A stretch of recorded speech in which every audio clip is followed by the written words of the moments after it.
Ever pondered how politicians, businesses, or even animals make strategic decisions?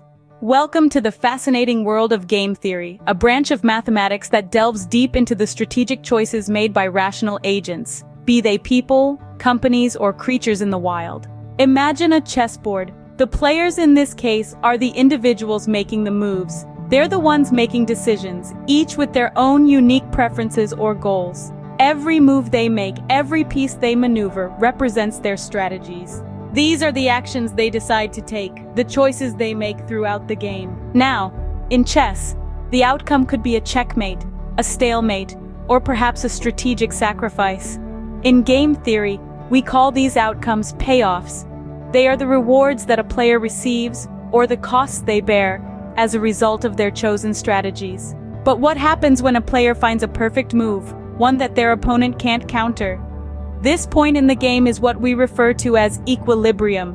It's a situation where no player feels the need to deviate from their current strategy, given the strategies of the other players. Game theory is not just a one-size-fits-all concept. It's like a many-sided die, each face representing a different type of game.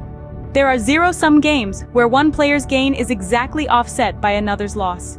Imagine a poker game, where the pot of money doesn't grow or shrink, it's just redistributed among the players. On the other hand, in cooperative games, players can band together, forming binding agreements to coordinate their strategies. Think of a group of businesses forming a cartel to control prices. Non-cooperative games are the flip side of this coin, where players act independently, without the ability to make enforceable contracts. Simultaneous games have players choosing their strategies at the same time, without knowledge of what the others are doing, while sequential games have players taking turns, with some awareness of prior choices. And then, there are repeated games.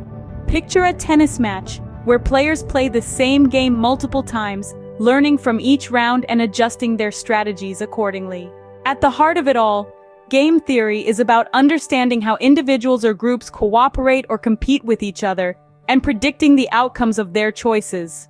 It's a fascinating field, applicable in economics, politics, biology, psychology, and beyond. It's a tool to understand the world around us, from boardrooms to battlefields, from political campaigns to wildlife survival strategies. So the next time you see a chess match, a political debate, or even a group of animals hunting, remember that there's more than meets the eye.